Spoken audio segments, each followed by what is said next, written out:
In an age of tyranny, when an arrogant king claimed divinity and oppressed an entire nation, Allah chose a helpless infant to challenge the mightiest empire on earth. This is the story of Prophet Musa, peace be on him, the child raised in Pharaoh's palace, the prophet who spoke directly to Allah, and the leader who liberated the children of Israel. Ancient Egypt stood as one of the greatest civilizations on earth. Its temples touched the sky, its armies conquered distant lands, its treasures dazzled the world. But behind its splendor was a cruel ruler. Pharaoh had declared himself a god. The children of Israel, descendants of Prophet Yaqub and Prophet Yusuf, lived as slaves under his rule. They were forced into hard labor and humiliation. Then a prophecy reached Pharaoh. A boy from the children of Israel would one day destroy his kingdom. Terrified, Pharaoh ordered all newborn Israelite boys to be killed. The land became filled with fear and mourning. During this dark period, a woman from the children of Israel gave birth. Her name was Jochebed. The newborn child was Musa. Fear gripped her heart.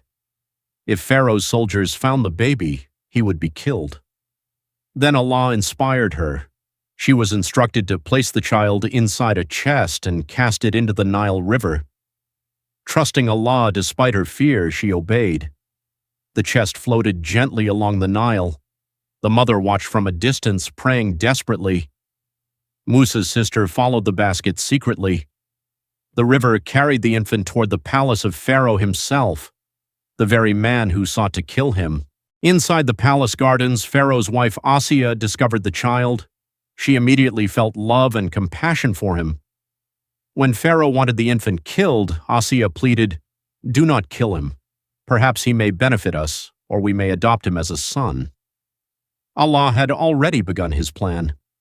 The child destined to oppose Pharaoh was now being raised in Pharaoh's own palace. The infant refused every wet nurse brought to him. No one could feed him. Meanwhile, Musa's sister approached the palace. She suggested a trustworthy woman. The woman was Musa's own mother. Allah returned the child safely to her care. Her heart found peace. The promise of Allah was true. Years passed. Musa grew into a strong and intelligent young man. He received the finest education available in Egypt. He learned leadership, strategy, and governance. Yet, despite palace luxury, he never forgot his people. He witnessed the suffering of the children of Israel and felt compassion for them. One day Musa entered the city. He saw an Egyptian fighting an Israelite. The Israelite called for help.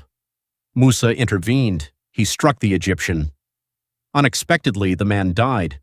Musa was horrified. He immediately repented and sought Allah's forgiveness.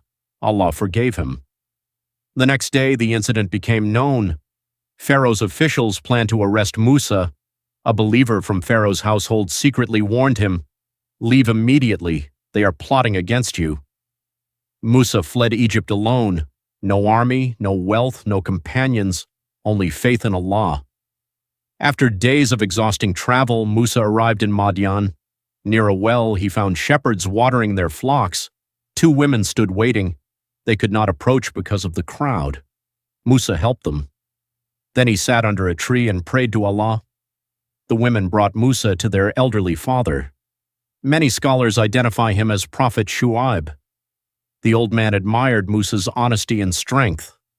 Musa married one of his daughters. He spent years working as a shepherd. During these years, Allah prepared him for prophethood. After years in Madyan, Musa journeyed back toward Egypt.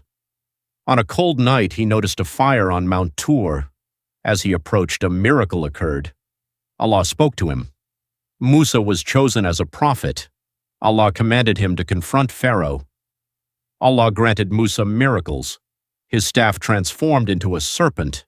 His hand shone brilliantly when placed under his arm. These signs would prove the truth of his mission. Musa and his brother Harun entered Pharaoh's court. They called him to worship Allah alone. Pharaoh mocked them. He accused Musa of being a magician, yet Musa stood firm. The truth had arrived before the tyrant. Pharaoh gathered Egypt's greatest magicians. Thousands watched. The magicians cast ropes that appeared like snakes. Then Musa threw his staff. It became a real serpent and swallowed their illusions. The magicians recognized the truth immediately. They prostrated to Allah. Pharaoh refused to believe. Allah sent powerful signs: floods, locusts, lice, frogs, water turning to blood. Each sign warned Pharaoh, yet arrogance blinded him. Allah commanded Musa to leave Egypt at night with the children of Israel. Thousands followed him. When Pharaoh learned of their escape, he pursued them with a massive army. Ahead lay the Red Sea. Behind came Pharaoh. Panic spread among the people. Musa declared, "My Lord is with me. He will guide me."